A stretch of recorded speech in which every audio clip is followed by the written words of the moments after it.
world is in constant motion, and it's important to know what is going on as we move forward towards a greater tomorrow. But as society further advances, the line between what is true and what is false is becoming much harder to define. The coverage of President Biden's withdrawal of troops from Afghanistan is a historic moment, one that should be fact-checked, be it an opinion piece or an article. The United States has been at war with the Middle East for nearly 2 decades. If the facts aren't properly stated, then people will believe in something that may not be completely true. As someone who has a sibling in journalism, I understand the importance of providing what's true.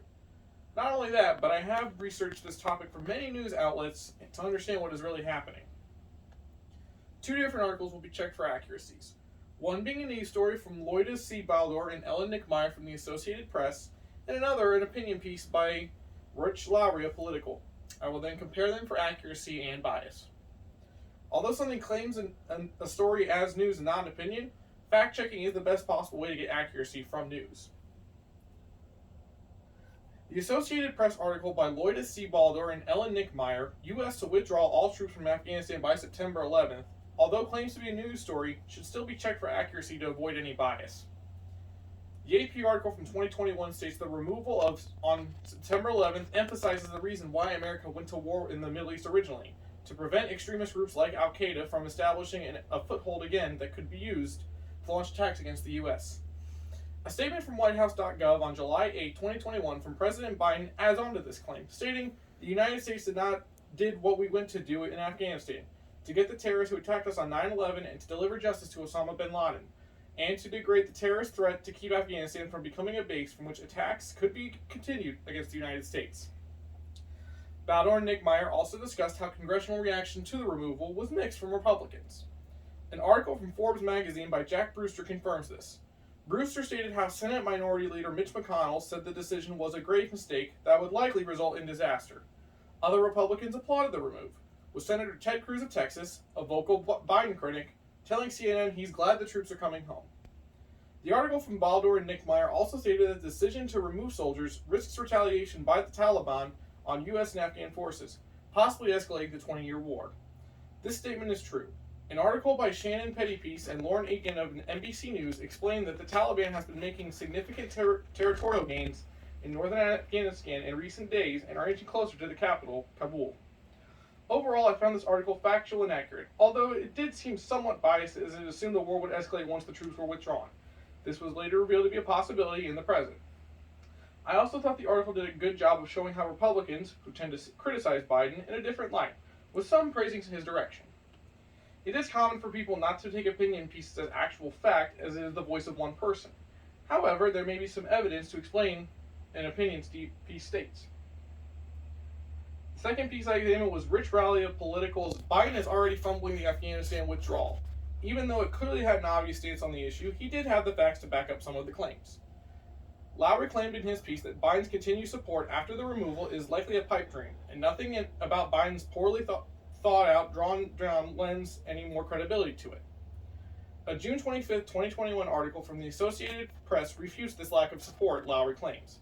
It states roughly 650 U.S. troops are expected to remain in Afghanistan to provide security for diplomats after the main military force completes its withdrawal.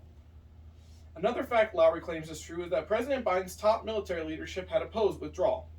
This claim is confirmed by an article posted by the New York Times on April 23, 2021, which states that the military leaders attempted to talk Mr. Biden into keeping a residual force and setting conditions on any withdrawal, but Mr. Biden had refused to be persuaded. Lowry also states a benefit to the withdrawal of U.S. troops is it will free up resources for us to concentrate on the growing threat from China. The belief on China being a growing threat is supported by a post from the Federal Bureau of Investigation. The post from FBI.gov states the Chinese government is seeking to become the world's greatest superpower through predatory lending and business practices, systematic theft of intellectual property, and brazen cyber intrusions. I was hesitant to read this piece, thinking it would lack evidence for the claims, but Lowry surprised me by having some accurate claims with evidence. Both articles, while covering the same event, had both similar and different ideas regarding the withdrawal of troops from Afghanistan.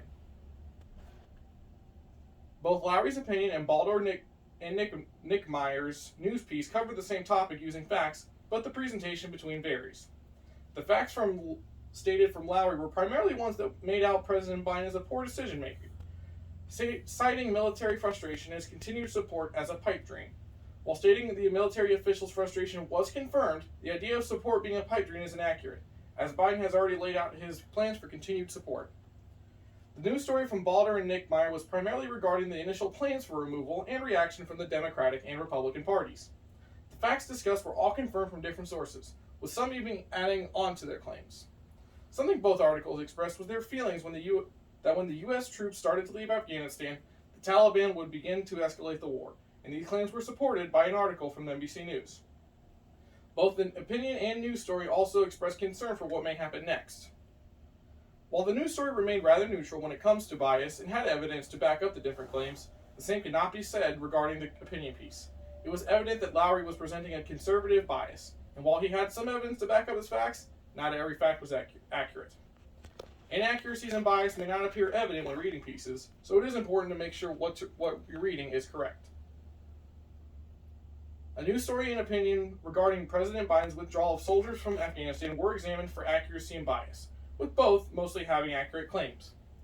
Being able to check for accuracy in stories regarding the same topic is important so the whole true story is understood. Unfortunately, fake news and bias are still prevalent today and will be in the future. So it will always be important to check the stories posted for accuracy and bias. Keeping the line between true and false defined.